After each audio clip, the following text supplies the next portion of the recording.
Good afternoon, Paul Case here. We're looking at Franken Farmall. We got it all back together. I had it out and drove it around some today. I'm having a little bit of fuel issues.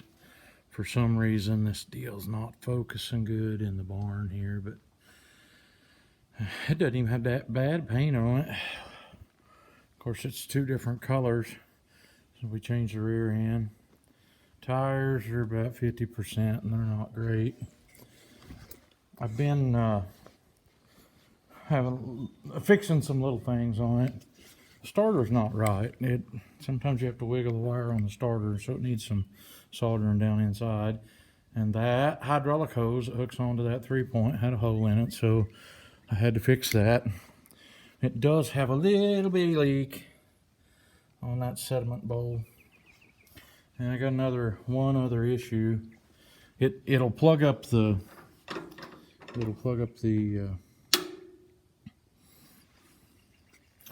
fuel line up in the tank. Have to blow it back out. I have no intention on fixing that part. That little light right there is supposed to go off if the alternator's running. And I think it's just not heavy enough, because when I jump around it with this other light, then it starts it. And that alternator's making some racket while it's running, so I have a feeling it's not too good, but it's charging right now. I had the tester on a while ago when it was like that, and it was making like 14. Have to feather the choke. Choke won't stay still on it. Of course, the hood's all bent around the way they bracketed that alternator on there. And you know, for just an old H, you could run all day on not charging the battery. You wasn't having trouble with it. So you can take all that stuff off and be able to shut the hood just like it's supposed to go. I think the old boy I bought it from, it had the hood off from it for a long time, but there it is. It's one little oil leak that showed up right in there. You can see it, it's too dark. And the 3-point lifts just fine.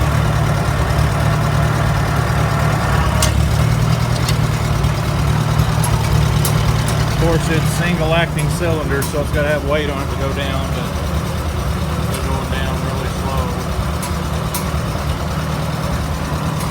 When I put my foot on it, it goes down faster. Needs some little sway bars on it, or at least one to keep it from swinging real bad.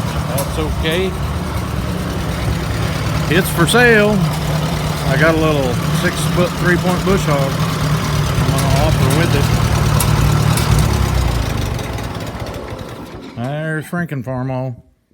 Anybody wonders how that works? On these Chevrolet alternators, they have a plug, has 2 wires. One's a big one, one's a small one. And they have a post. It'll be hard to see, but it's up in there. You can see it where the wires are hooked onto it. That has to be hooked onto the hot. The bigger wire out of this bundle also hooks onto the positive on your battery, so you can just run it around there and hook it onto that post. The little wire in this bundle, in this plug-in, needs to be energized whenever you first start it. And the way I accomplish that is to run it through a light. They used to do this on all the vehicles about the same age as this tractor. You run it through a light. And so you'd hook your positive from your coil to the negative on the light, or the positive, and hook the wire that goes to that alternator on the other side of that. And so when you start it, let's see if it'll energize itself. It's not going to do it. I think my light's too light. It's, I think it's an LED, and it don't pull enough amps to do it. But it should go out then if your alternator's charging. Then when you shut it off, it would be reverse polarity, so it wouldn't be charging then, and the alternator will be the ground side of it. So Anyway, that's what we've been doing on Franken Farmall. I'm just pretty much done working on him. Find him a new home. And of course, he's for sale. I put a new muffler on it. I had a muffler and a flapper I'd bought for one a long time ago, and I don't know what happened. But they were brand new. Still in the package until just a little bit ago. Anyway, that's what I've been working on today and yesterday and some the day before. And we got Dakota's. Went and picked him up a pickup the other day, pretty cheap, and the thing like 2 days starts knocking. And it's a 350 Chevy motor in it, and it is high mileage, but so I think it's just lifters that was knocking. And we pulled the valve covers off of it and started up and run it. And it had a couple on each side that was getting oil, and none of the rest of them was. So, and we checked it. It was right up to snuff on the oil. And so we pulled the plug and drained it out and only got about 3 quarts of oil. And I'm pretty sure that it's got them cooler deal that goes, lines that go up to the radiator. So I'm pretty sure it holds like something more like 7. So we're gonna do a little more experimenting with it tonight. I don't know, and I know the guy told us he changed the motor in it. I wonder if they didn't swap the dipsticks but not the dipstick tube, or the thing's full of sludge. He stuck a wire up in the drain plug and really we didn't see nothing, but it acts like to me, because it knocks intermittently, and it acts like that pump's just running out of oil. So we're gonna try flushing it out a little bit this evening and put 6 quarts of oil in it and start it up and see if it don't quit that garbage. And I hope that's all we have to do. Then we'll be able to put the valve covers back on it and the hood back on it and be good to go for a while. And these old trucks, they get abused. That one it's had kind of a rough life, and it's high mileage, 170,000 or something like that. But it is 4-wheel drive. It's a light 3/4 ton.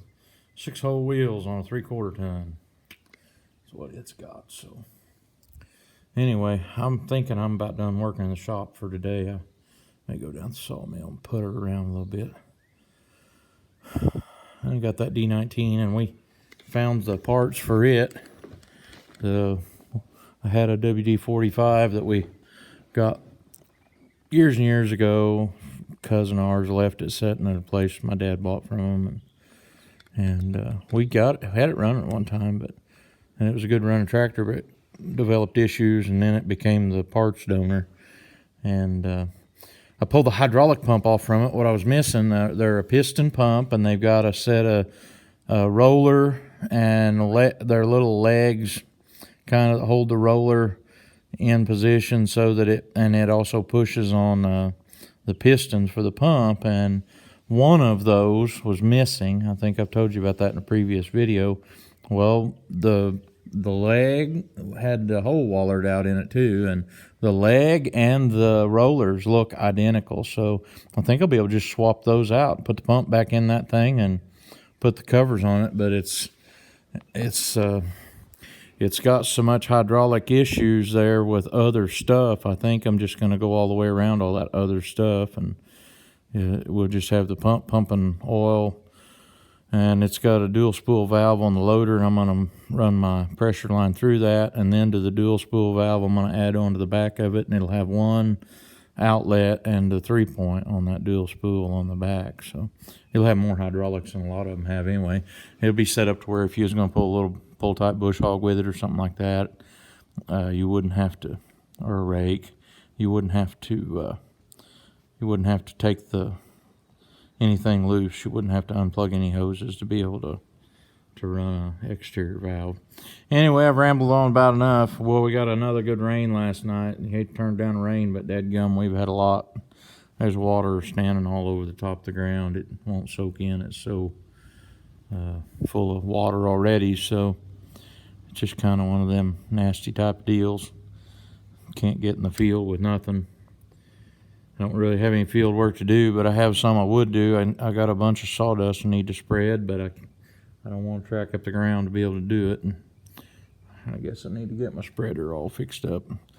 We cleaned out from under the mill yesterday, and I had a hose blow on it and Got that fixed this morning. But the stuff underneath the mill, we just been piling it up ever since last fall. Last time I'd hauled any of it out. And there's a pile down there that would be 20 pickup truck loads. And it gets to sticking out in the middle of the drive. I got that, and I got a bunch of them sticks I got to get burned. And got some brush piles I need to burn them on, so that may work out all right with it being so wet if I can get to the stuff to do it. Anyway, thanks for watching my videos. We'll catch y'all on the next one. There's the old D19. Sitting out there waiting to get in here. Maybe we'll get this truck figured out this evening and we can get him back in here. Thanks for watching.